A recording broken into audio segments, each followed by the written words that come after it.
Okay, right. Hello everyone. So this is another table talk, and Sarah's here, by the way, and I'm And here Jane. as well. Yeah, as always, we will have some special guests eventually, won't we? We will.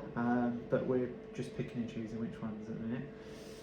We're going to talk about food, and obviously that's a big part of health. And as osteopaths or health people, we like to make sure that people are fully rounded and optimise their health. And we were discussing about what we're going to cook for lunch, and we said about how kind of it's a bit annoying sometimes when you're there and you're hungry already, and then you're like, what do I want to cook? What do I want to cook? And you scramble around in the fridge like, what have I got? I've got some sausages, or can I have sausages on toast? What have I got? So I thought if you could tell us about your experiences, Sarah, as a sailor. Yes.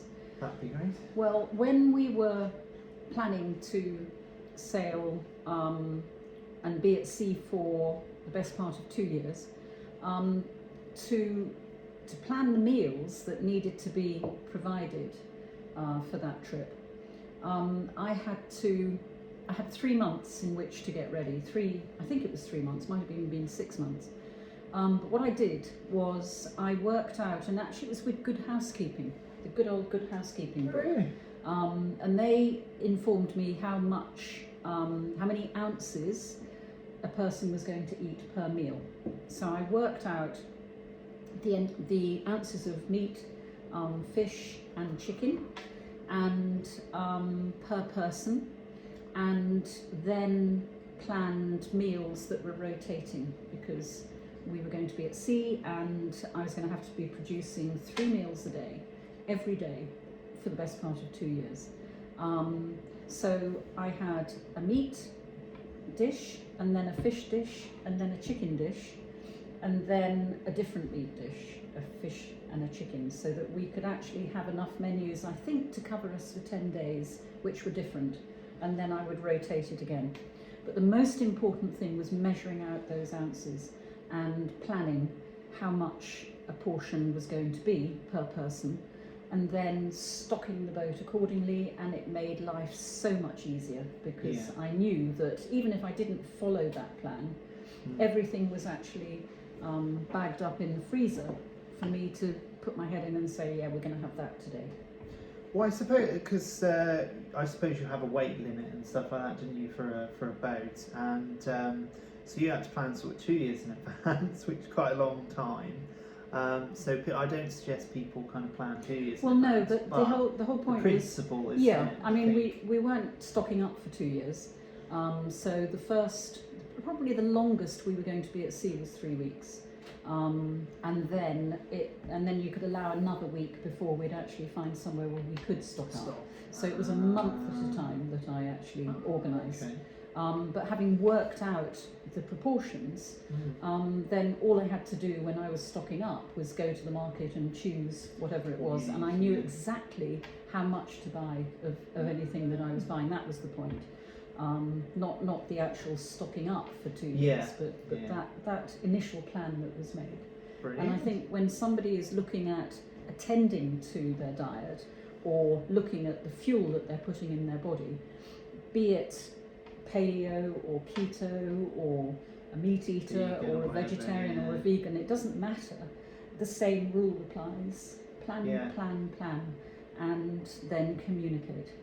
No, I think that's great. I think that's a really good idea for people, because it takes out that kind of part of willpower almost as well, doesn't it? Because when you go to the supermarket to pick stuff up, if you are hungry and not sure, that gives you a lot more opportunity to buy the wrong things, doesn't it? Whereas if you've got it all planned out and you've got a list, you know, right, I got to get this, this and this, and then when it comes to actually cooking, you're like, right, I'm already set. But like you did, you made sure you had enough variety to be able to go, oh, well, I don't actually fancy fish tonight. We'll have beef or whatever it, or whatever vegetable. And there are companies that do this, that you can order meals online. So I can't remember the name of these particular companies, but I could soon find out. And they actually box up your meals, maybe for a week, and they put in the vegetables, they put in the potatoes, they put in the raw ingredients, and they put in the menus, so that you know in that box you've got enough ingredients to cook the menus that they suggest. Brilliant idea.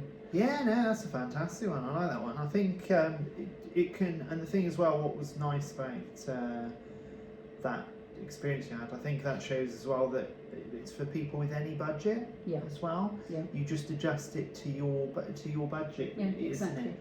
And it could probably save you some money, I'd have Well, I was thought, going in to the say, long term. by the time you've worked out exactly the sort of ounces that a person's going to eat, or at least that are Roughly, healthy ounces that a person's going to eat, then it isn't that expensive, because I think a lot of us go out and buy stuff and there's a hell of a lot of waste.